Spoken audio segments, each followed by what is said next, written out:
alguns princípios que devem ser considerados no capítulo 15.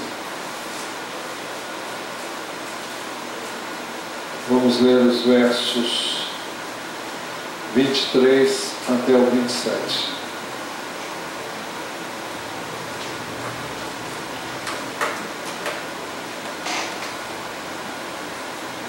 Que alegria ter a resposta certa. Que alegria ter a resposta adequada, como é boa a palavra dita na hora certa. Para o sábio, o caminho da vida leva para cima, para desviar do inferno embaixo. O Senhor derruba a casa dos orgulhosos, mas preserva a herança da viúva. O Senhor detesta os planos dos maus, mas as palavras bondosas lhes são aprazíveis. Quem é ávido por lucro desonesto arruína a sua casa, mas o que odeia o suborno, esse viverá.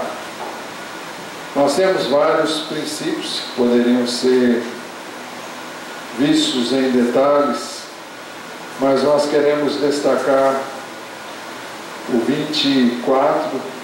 Para o sábio o caminho da vida leva para cima, para desviar do inferno embaixo.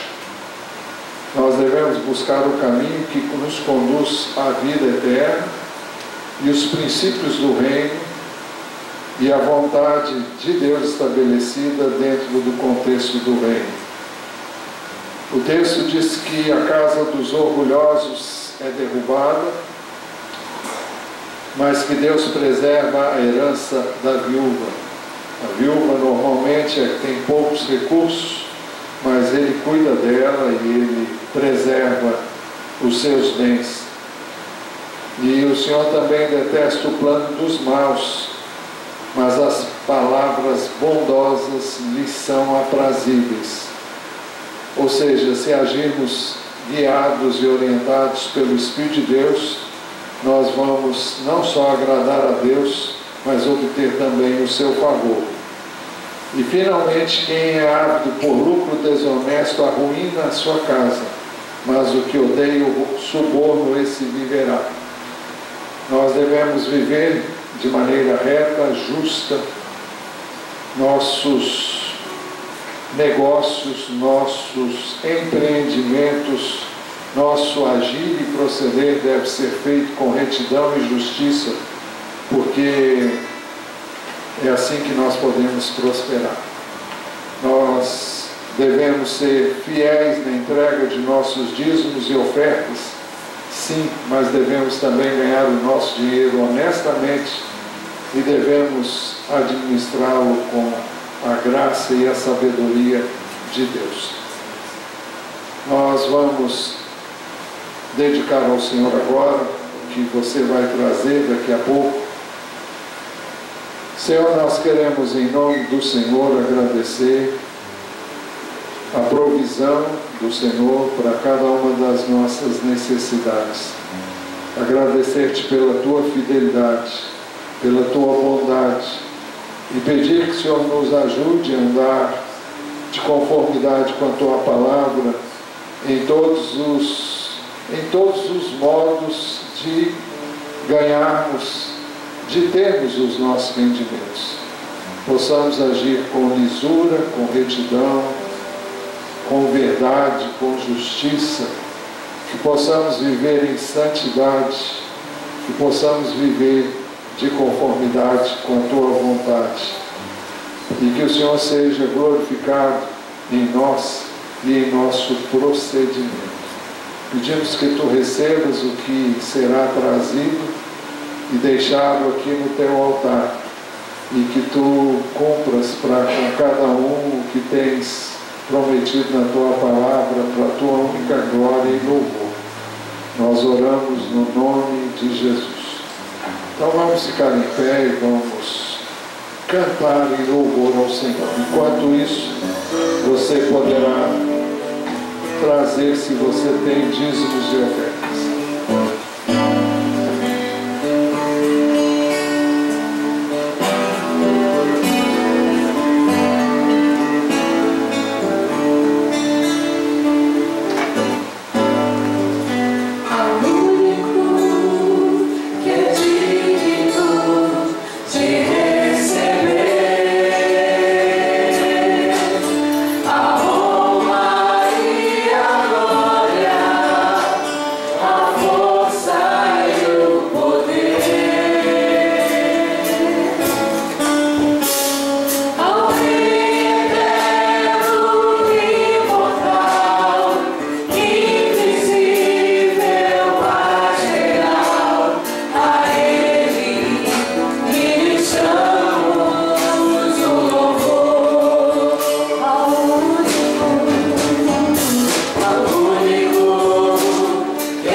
que os irmãos levantassem um clamor em favor da irmã Fátima. Ela perdeu o seu pai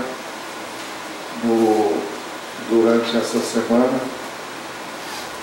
Ela chegou a falar com ele no domingo passado e no meados da semana ele veio a falecer. Os irmãos orem agora para que ela e a sua família seja confortada e consolada nesse momento. Todos orem.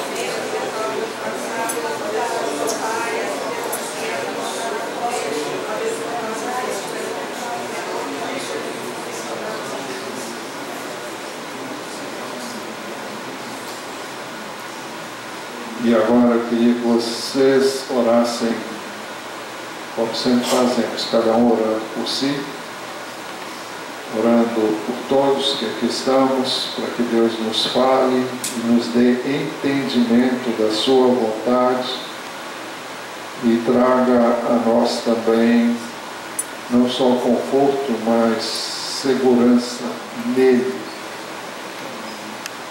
E orem, por último, orem por mim, para que eu possa transmitir a sua palavra com fidelidade, com unção, com poder, com graça, com sabedoria, com sensibilidade a Ele mesmo. Todos orando.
Os irmãos podem sentar-se.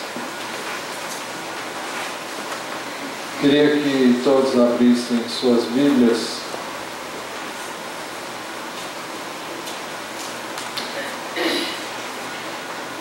no Evangelho de Mateus, capítulo 6.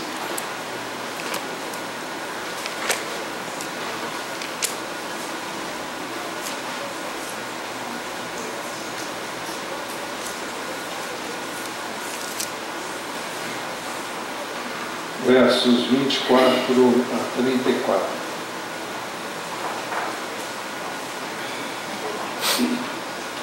Ninguém pode servir a dois senhores, porque ou irá odiar um e amar o outro, ou irá se dedicar a um e desprezar o outro.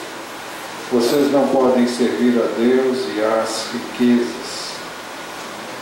Por isso, digo a vocês, não se preocupem com a sua vida quanto ao que irão comer ou beber, nem com o corpo quanto ao que irão vestir. Não é a vida mais do que o alimento e não é o corpo mais do que as roupas? Observem as aves do céu que não semeiam, nem não colhem, nem ajuntam em celeiros. No entanto, o Pai de vocês que está nos céus as sustenta. Será que vocês não valem muito mais do que as aves?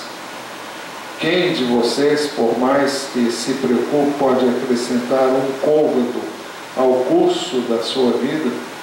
E por que se preocupam com o que vão vestir? Observem como crescem os lírios do campo. Eles não trabalham nem fiam. Eu, porém, afirmo a vocês que nem Salomão, em toda a sua glória, se vestiu como qualquer deles. Ora, se Deus veste assim a erva do campo, que hoje existe e amanhã é lançada no forno, não fará muito mais por vocês, homens de pequena fé? Portanto, não se preocupem dizendo que comeremos, que beberemos ou com que nos vestiremos, porque os gentios é que procuram todas estas coisas. O Pai de vocês, que está no céu, sabe que vocês precisam de todas elas. Mas busquem em primeiro lugar o reino de Deus e a sua justiça, e todas estas coisas lhes serão acrescentadas. Portanto, não se preocupem com o dia de amanhã, pois o amanhã trará os seus cuidados. Basta ao dia o seu próprio mal. O tema da mensagem está baseado no verso 33, mas busquem em primeiro lugar o reino de Deus e a sua justiça, e todas estas coisas lhes serão acrescentadas. Mas este texto está dentro de um contexto maior e nós vamos examiná-lo melhor. Primeiro, Jesus afirmou que é impossível servir a dois senhores, Deus e as riquezas. Ninguém pode servir a dois senhores, porque ou irá odiar um e amar o outro, ou irá se dedicar a um e desprezar o outro. Vocês não podem servir a Deus e às riquezas. Não há nada de errado com o trabalho que tem como finalidade dar a você, a todos nós, rendimentos que nos possibilitem ter o pão de cada dia. Nada há, então, de errado em ter rendimentos, em ter dinheiro ou até ter muito dinheiro. Não há nenhum conflito entre ser próspero e servir a Deus. O problema é quando colocamos as riquezas, ou os bens, ou os recursos, sejam muitos ou poucos, que temos, em primeiro lugar. A Bíblia é muito clara em nos mostrar que nós não podemos amar o dinheiro e tê-lo como nosso objetivo, como o nosso Deus. É verdade que muitos talvez não admitam que têm feito do dinheiro um Deus na sua vida. Mas cada um de nós deve parar e pensar o que é que tem se constituído num ídolo na sua vida. Pode ser o dinheiro, pode ser bens que você tenha, quaisquer coisas que você prioriza na sua vida em detrimento de Deus, em detrimento do seu reino, em detrimento da sua vontade. O apóstolo Paulo, escrevendo a Timóteo, ele, capítulo 6, versos 6 a 10, ele diz assim: de fato, grande fonte de lucro é a piedade com o contentamento. O que é piedade? Piedade fala de uma vida devotada a Deus. Então, grande fonte de lucro é uma vida devotada a Deus com contentamento. E ele disse: porque nada trouxemos para o mundo, nem coisa alguma podemos levar dele. Tendo sustento e com que nos vestir, estejamos contentes. Será que nós ficamos contentes em ter apenas isto? Eu não sei o que o apóstolo Paulo escreveria hoje no contexto, porque nós temos inúmeras necessidades. Naquela época não havia os meios de transporte que existem hoje. Naquela época não havia celulares e computadores, eu não sei, mas na realidade Deus promete suprir aquilo que é básico, aquilo que é essencial. E eu penso que ainda há uma coisa que aqui não está dita de maneira clara, mas todos nós precisamos ter um lugar para morar, onde reclinar a cabeça. Jesus disse que nem isso ele tinha. Mas ele diz logo depois: mas os que querem ficar ricos caem em tentação, em armadilhas, em muitos desejos insensatos e nocivos, que levam as pessoas a se afundar na ruína e na perdição. Porque o amor ao dinheiro é a raiz de todos os males, e alguns nessa cobiça se desviaram da fé e atormentaram a si mesmos com muitas dores.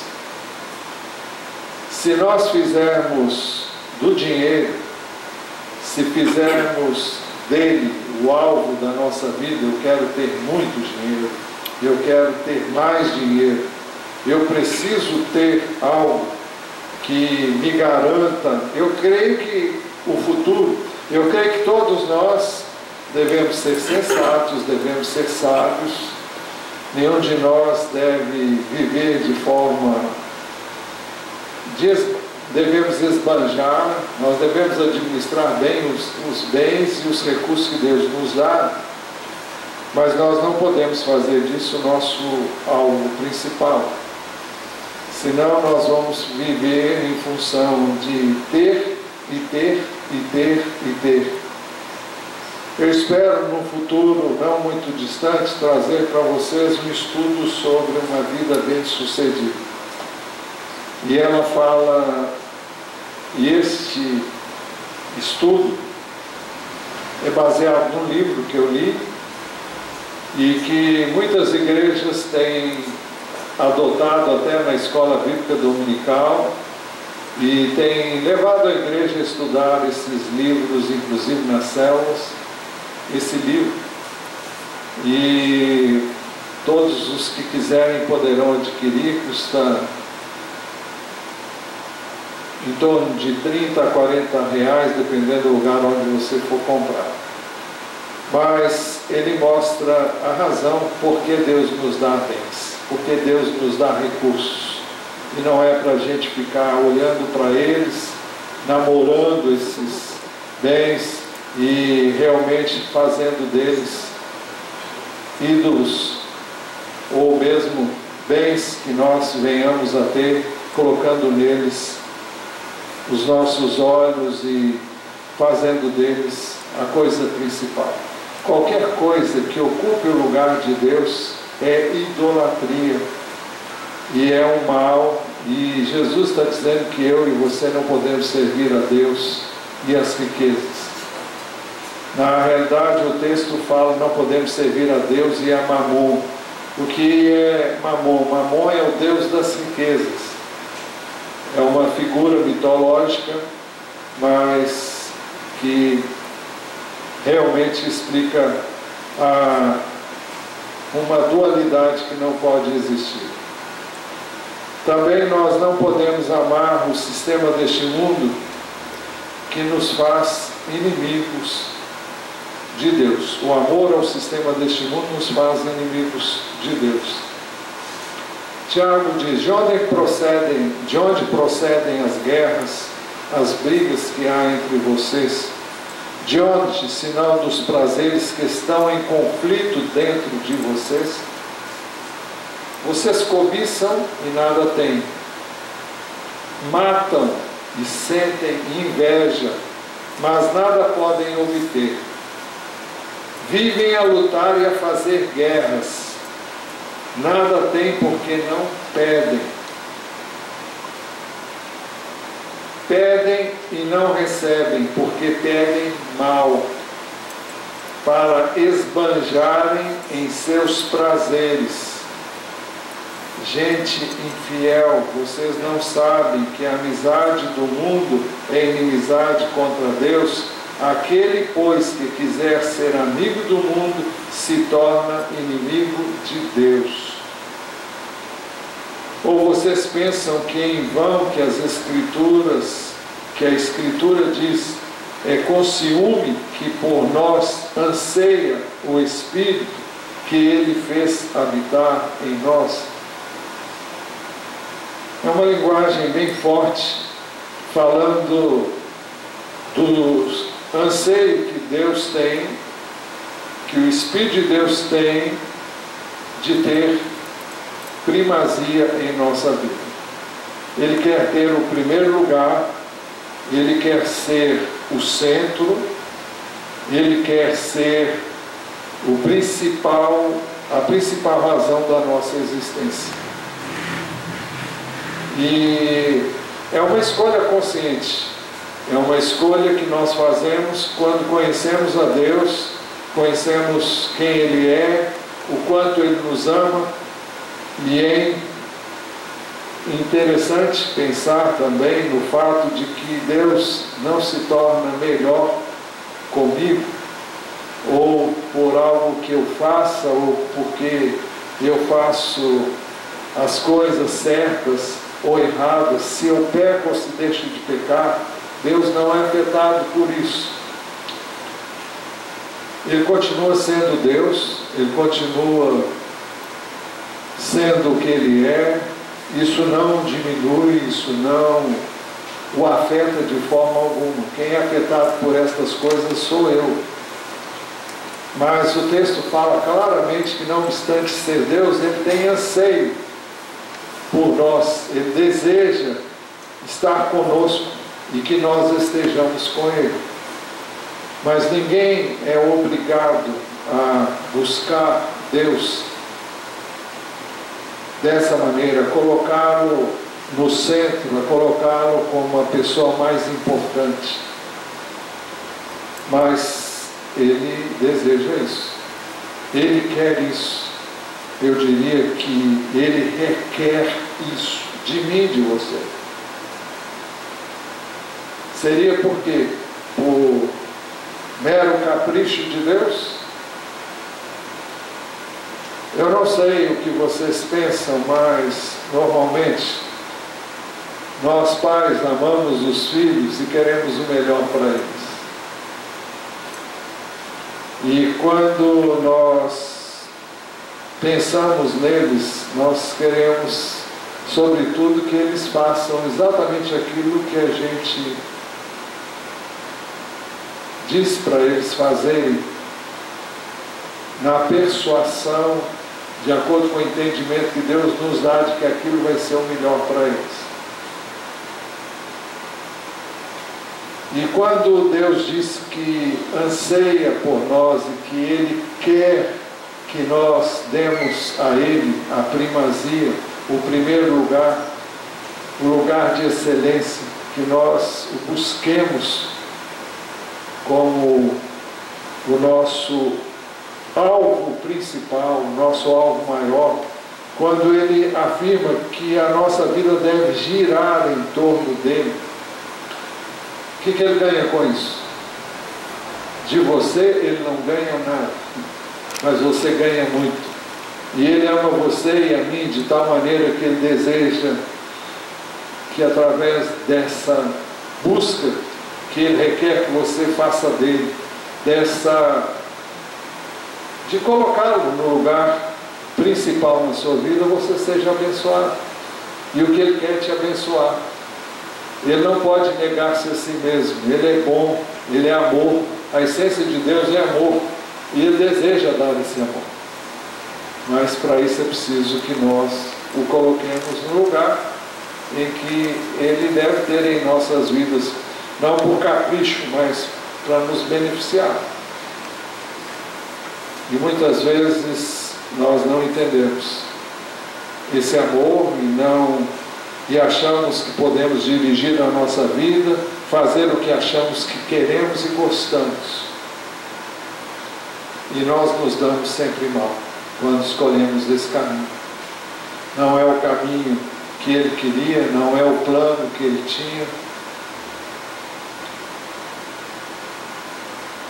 Segundo, Jesus afirmou que não devemos nos preocupar quanto às necessidades básicas, como comida, bebida e vestuário.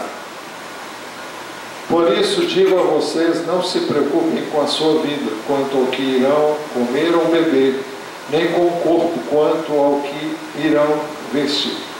Nós temos aqui necessidades básicas, o essencial, o principal. Ele diz, não se preocupem com a sua vida.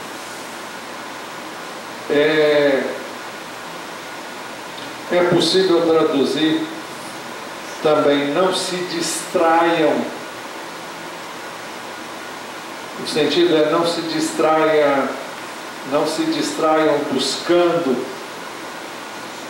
preencher ou prover para essas necessidades. Não fiquem preocupados com essas coisas. Não tirem a atenção que você deve colocar em Deus para essas coisas. Hoje, todos trabalham muito mais do que trabalhavam anteriormente. As pessoas têm necessidades maiores do que tinham anteriormente. E não é que nós tenhamos essas necessidades. O mundo faz-nos pensar e faz-nos buscar coisas que poderíamos muito bem viver sem elas. Mas nós pensamos que precisamos dessas coisas, então precisamos trabalhar mais, precisamos dormir menos, trabalhar mais, dedicar nosso tempo a um trabalho que parece que não termina nunca. Para quê? Para ter mais coisas, para ter mais conforto, para ter mais bens, para N coisas que eu e você planejamos fazer. Então, o texto está dizendo, não se preocupe com a sua vida, quanto ao que irão comer ou beber, nem com o corpo, quanto ao que irão vestir. Se for só isso, parece que até seria o básico, mas eu creio que hoje nós nos preocupamos com muito mais do que isso. Isso não significa que nós nem devamos orar por estas coisas. Jesus nos ensinou a orar. Ele nos ensinou a orar exatamente por essas coisas. Ele nos ensinou a orar dizendo, o pão nosso de cada dia nos dá hoje. É interessante que ele não disse para que orássemos pelo pão do dia seguinte, mas para o pão de hoje. Isso requer fé. Fé nele e nas suas promessas. A Bíblia nos ensina que nós devemos orar por todas as coisas. Filipenses 4, 6 e 7 diz assim, não fiquem preocupados com coisa alguma, mas em tudo sejam conhecidos diante de Deus os pedidos de vocês, pela oração e pela súplica com ações de graças. E a paz de Deus, que excede todo o entendimento, guardará o coração e a mente de vocês em Cristo Jesus. Então, quando ele fala que nós não devemos nos preocupar, não significa que eu e você não devamos orar por essas coisas. Ele ensina que nós oremos. Agora, ele ensina também que quando a gente ora, eu tenho o quê? Paz. Eu tenho um problema. Eu tenho uma necessidade. Essa necessidade é maior do que a minha capacidade. Então eu coloco essa necessidade diante de Deus. É um fardo, é um peso que eu carrego. E quando eu transfiro esse peso para Ele, eu tenho alívio, eu tenho paz, eu tenho descanso. Por isso que o texto diz, não fiquem preocupados com coisa alguma, mas em tudo sejam conhecidos diante de Deus os pedidos de vocês pela oração e pela súplica, com ações de graças. E o resultado disso vai ser que a paz de Deus, que excede a todo entendimento, guardará o coração e a mente de vocês em Cristo Jesus. Uma vez que você toma a sua necessidade e coloque nas mãos de Deus, se você já fez o que tinha que fazer e você não pode fazer nada além daquilo, você coloca nas mãos dele e ele vai fazer o que eu e você não podemos fazer. Isso vale para todas as coisas. Podem ser coisas as mais variadas. Se é uma necessidade sua, que você precisa, mesmo vivendo nos dias que nós vivemos, quando as necessidades são maiores do que aquelas que do tempo de Jesus, onde as coisas eram muito mais simples e talvez vivessem muito melhor do que vivemos hoje. Mas seja o que for, eu e você podemos colocar todas as coisas diante de Deus, sabendo que Ele cuida de nós. Há algum tempo atrás, há muitos anos atrás, eu estava em Brasília ainda, e eu tinha um problema na minha visão. Alguns de vocês souberam disso. Eu fiz vários transplantes de córnea e fiz 3 transplantes de córneas. E eu tinha uma doença no olho chamada ceractocone. E o ceractocone, a córnea faz um bico, então você não consegue ver direito. Então a lente dura empurra o bico da córnea e faz a curvatura certa para que você possa enxergar. No meu caso, eu pudesse enxergar. E lente sempre custou muito caro. Hoje está mais barato do que naquela época, mas estava muito caro uma lente.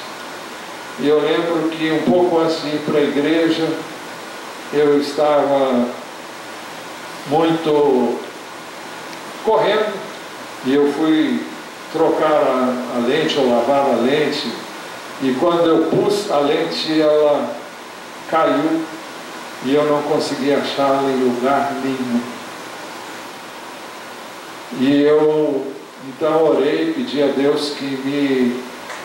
Bom, eu fui para a igreja e eu não sou dado a fazer isso e não aconselho ninguém que faça, mas eu não sei porque eu pedi a Deus me dar uma direção. Eu preciso saber onde foi parar essa lente. Eu não posso perdê-la. E eu abri a Bíblia e Deus me levou a um texto onde Deus falava com Jeremias que o havia escondido. Que Deus havia escondido. E eu entendi no meu coração que Deus havia escondido a minha lente. Quando falo escondido, tinha guardado a minha lente. Eu falei, tá bom, se ele escondeu, eu vou achá-la. E durante o culto, Deus me trouxe à mente que eu abrisse aquele sifão da pia, porque devia estar ali. Um lugar que eu nunca imaginaria de procurar.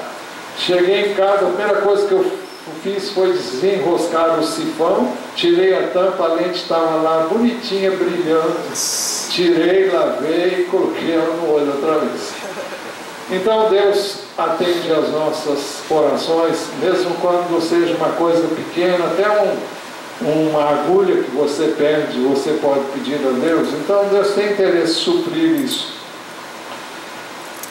Então nós, em segundo lugar, Jesus afirmou que não devemos nos preocupar quanto às necessidades básicas como comida, bebida e vestuário. Jesus nos deu 7 razões para não nos preocuparmos. A primeira razão: a vida é mais importante do que a comida. Não é a vida mais do que o alimento? Se aquele que me deu vida, me deu do seu Espírito, Ele não vai dar o alimento? qual que é maior? A vida ou o alimento? Você vai dizer, mas a vida, para a pessoa viver, ela precisa do alimento. Mas quem dá a vida, dá também o alimento. Se ele deu o principal, ele dá também o que é mais simples e mais fácil de dar. A segunda razão, o corpo é mais importante do que a roupa. Não é o corpo mais do que as roupas, é uma coisa bem óbvia. Aquele que fez o meu corpo, aquele que me deu essas feições e aquilo que hoje eu sou, não pode me dar as roupas que eu preciso? O Salmo 139 diz que Deus foi quem nos fez, a cada um de nós de forma muito especial. Salmo 139, versos 13 a 18, dizem assim, o salmista Davi diz assim, pois tu formaste o meu interior, tu me teceste no ventre da minha mãe. Fala da obra de um artesão, como que tecendo cada um de nós no ventre da nossa mãe. Graças te dou, visto que de modo assombrosamente maravilhoso me formaste. As tuas obras são admiráveis e a minha alma o sabe muito bem. É significativo o fato de que Davi sabia que ele não era obra do acaso, mas que ele fora feito de forma artesanal por Deus. Ele diz, os meus ossos não te foram encobertos, quando no oculto fui formado e entretecido como nas profundezas da terra. No lugar oculto onde ninguém tem acesso, a não ser Deus, os teus olhos viram a minha substância ainda informe, e no teu livro foram escritos todos os meus dias, cada um deles escrito e determinado, quando nenhum deles ainda existia. Isso significa que Deus sabe o dia. Bom, antes, quando eu fui formado no ventre, Ele sabia como eu seria. No livro dele estava escrito o dia do meu nascimento e o dia em que eu não estaria mais aqui. Você crê nisso? Amém. Então eu e você não somos obra do acaso. Nós estamos aqui porque Deus nos planejou. É verdade que a Bíblia diz que Deus pode prolongar o nosso tempo de vida sobre a terra, à medida em que nós guardamos a sua palavra, porque a sua palavra tem princípios de vida que, se devidamente observados, vão aumentar os nossos dias e poderão encurtá-los se não observados. Mas então, cada um deles escrito e determinado quando nenhum deles existia. Que preciosos para mim, ó Deus, são os teus pensamentos, e como é grande a soma deles. Se eu os contasse, seriam mais do que os grãos de areia. Quando acordo, ainda estou contigo. Então, esse texto mostra claramente que eu e você somos obra-prima, obra de Deus, somos feitos de forma muito especial e nenhum de nós é igual ao outro. Agora você diz que nada, Deus, isso é obra do acaso. Eu e você devemos saber, hoje a ciência mostra que eu e você poderíamos ter nascido pelo menos de maneiras, pelo menos por mais de 6 milhões de maneiras diferentes. É isso que eu poderia nascer com feições totalmente diferentes da que eu tenho, Isso você pode multiplicar por mais de 6 milhões de formas e maneiras que Deus poderia me ter feito. Então, a ciência mostra isso. Então, Deus pode escolher, olha, eu quero que ele seja assim, assado, e pronto. Eu creio assim. Você pode também crer, se você crer na palavra. Então, Jesus nos deu 7 razões para não nos preocuparmos. A terceira razão: Deus cuida das aves do céu e elas não fazem nada para que isso aconteça. Observem as aves do céu que não semeiam, não colhem, nem ajuntam em celeiros. Elas não fazem nada disso. No entanto, o Pai de vocês que está nos céus as sustenta. Elas não semeiam, não colhem, nem ajuntam em celeiros. Elas vivem daquilo que Deus provê para cada dia. Você vai dizer, mas as aves fazem o dever de casa, elas vão em busca de alimento, elas trazem alimento no bico para seus filhotes. Sim.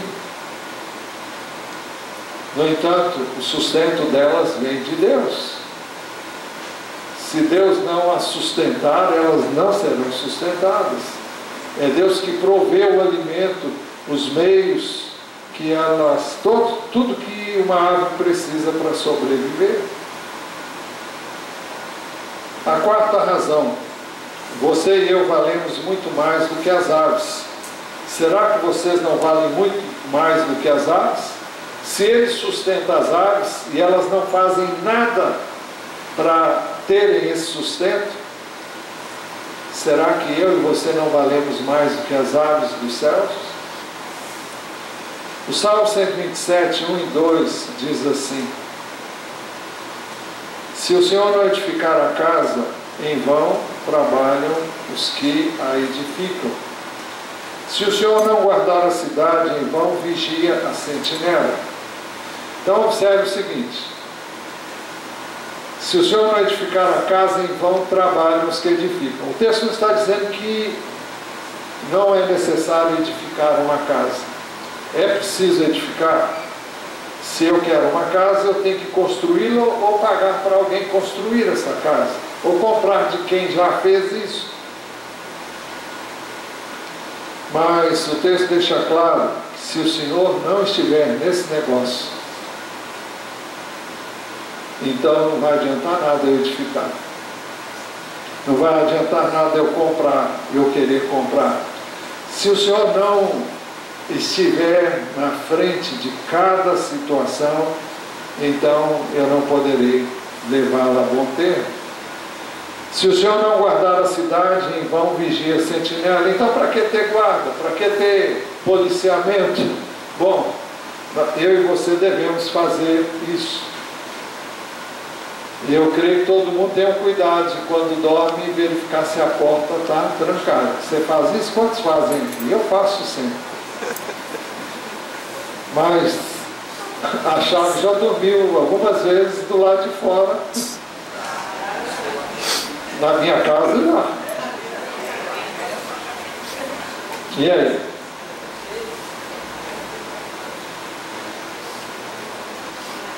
O texto continua dizendo: será inútil levantar de madrugada, dormir tarde, comer o pão que conseguiram com tanto esforço aos seus amados e lhe dar enquanto dorme. Em outras palavras, não é pelo meu muito trabalhar que Ele vai me dar o que eu preciso.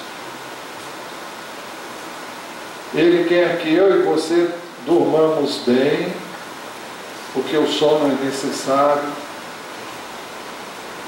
Ele quer que cada coisa seja feita a seu tempo, a seu modo. Ele quer que eu e você tenhamos tempo para Ele. E nós vivemos num sistema em que não há tempo para Deus. O tempo para Deus é escasso, vai se tornando cada vez mais um tempo menor. nós encontramos tempo para N coisas, menos para Deus. Priorizamos pessoas, priorizamos outros valores.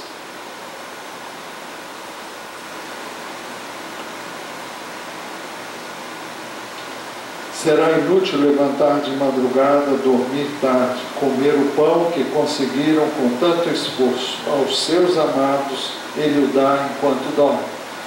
O texto não significa que, então, eu vou deitar, dormir o dia todo, não vou trabalhar. A Bíblia também diz, se alguém não quer trabalhar, também não come. Você vai dizer, um texto contradiz o outro? Não. Todo mundo tem que trabalhar, mas você não tem que viver para trabalhar. Existe hora para tudo. Existe tempo para tudo. A quinta razão. Minha preocupação não pode aumentar nem um pouco o meu tempo de vida sobre a terra. Quem de vocês, por mais que se preocupe, pode acrescentar um côvado ao curso de sua vida, ou um côvado à sua estatura? O côvado era e é uma medida linear. O côvado equivale a 44 centímetros aproximadamente, e mais ou menos isso aqui. Eu nunca medi não, mas eu acho que tem 44 ou por aí. Cada um deve ter um tamanho, mas é mais ou menos isso. É um braço nesse sentido. O que Jesus está dizendo aqui, por mais que eu me esforce, eu não posso aumentar a minha estatura, além do que eu sou. Ou então, outra interpretação, aumentar o tamanho da minha vida pelo meu esforço.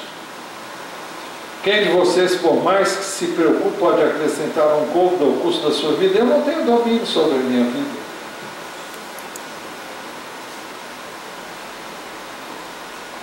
Eu muitas vezes deito, não sei se vou levantar.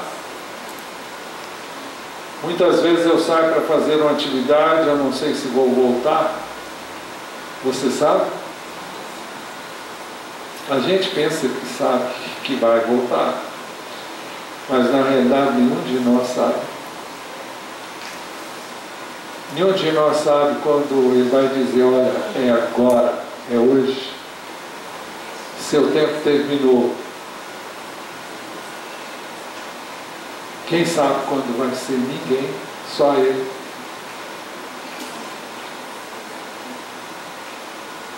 O Salmo 139, que eu já li, no verso 16, diz, os teus olhos viram